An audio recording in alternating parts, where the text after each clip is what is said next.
How to safely clean your nasty game controllers. Game controllers are magnets for dirt and grime. It doesn't matter if you take really good care of your pads. They'll eventually need a deep clean to remove skin, debris, and bacteria. Here's how to do it without damaging your hardware.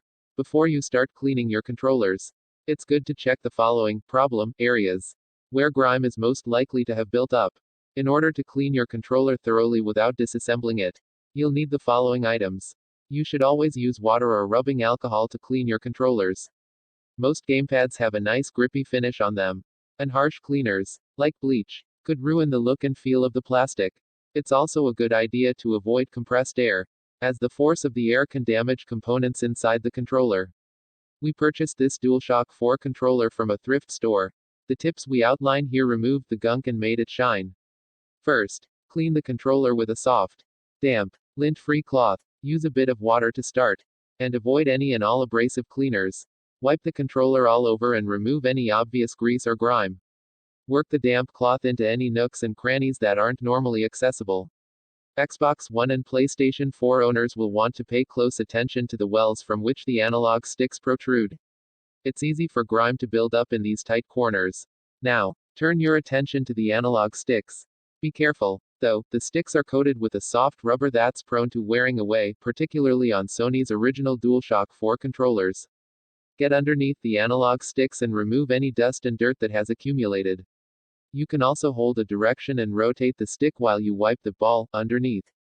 This won't fix a sticky analog stick, but it might prevent such problems from occurring in the future. Isopropyl alcohol is a relatively safe cleaning agent. It helps break down grime that can be easily dislodged, making it an effective cleaning solution that evaporates when you're finished. One of the most effective ways to use rubbing alcohol is to dilute it 1:1 in water, and then apply it with a misting pump. Give your solution a good shake.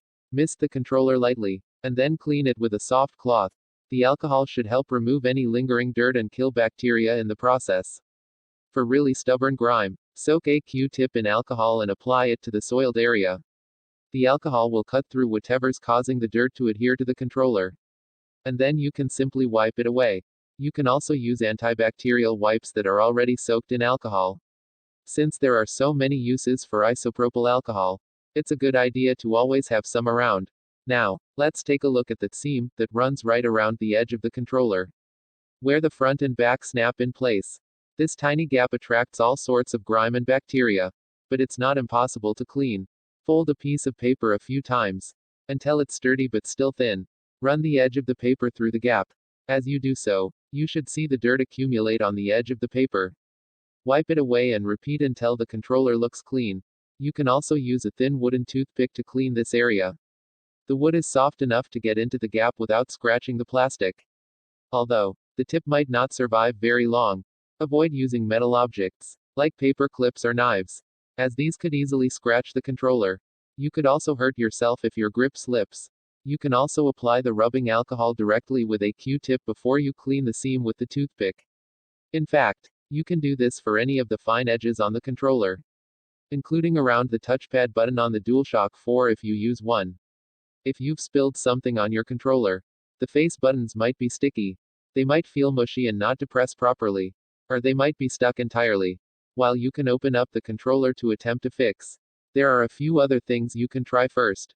Before you attempt to clean these areas, make sure the controller is off and disconnect any removable batteries if you can. Take care not to turn on your controller while attempting this fix.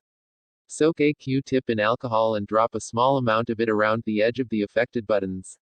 Then, use the Q-tip to clean any obvious grime in these areas.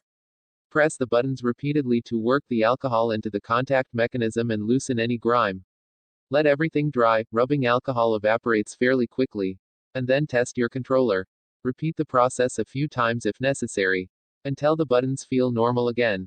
This might not be enough to salvage your controller, but it's a lot less of a hassle than opening it up. So it's worth a try. You can also slice a plastic straw down the middle to form a semicircle shape. Then, you can slide it down the side of the affected buttons. Also, maneuver the straw around the edge of the buttons to dislodge any grime that might be causing them to stick. A dirty charging port could prevent the charger from making proper contact and charging your controller. However, controller ports are sensitive. so it's a good idea not to stick anything into them too deep. If you do, you could bend or break the pins inside. Dip the Q-tip in rubbing alcohol, and then use it to clean the entrance of any ports. Again, take care not to force it too deep. Taking your controller apart is risky if you don't know what you're doing. You could lose small components, like springs or screws, or even give yourself a small shock. That's why you should always do your homework before you attempt to disassemble it. After you disassemble your controller and disconnect the battery, you can clean the affected areas with either alcohol or soap and water. Let everything dry completely before you attempt to reassemble it. iFixit has a hub dedicated to Sony's original and revised DualShock 4 controllers. First, follow the guide and disassemble the controller into 3 sections. iFixit has also covered most Xbox One controllers, including several revisions of the basic wireless and Elite, which was classed as a whole separate peripheral. There's also an iFixit hub dedicated to Nintendo's removable Joy-Con controllers. You can learn how to replace the joystick, switch out the battery, or get some pointers on sync issues. 2. There's a detailed guide to tear down an Xbox 360 wireless controller to clean it on iFixit. Head to the wireless controller hub to see guides on replacing face buttons or analog stick covers. Sony's PlayStation 3 era controllers are also covered on iFixit. You can replace the battery, the motherboard, or even fix the charging port if you need to.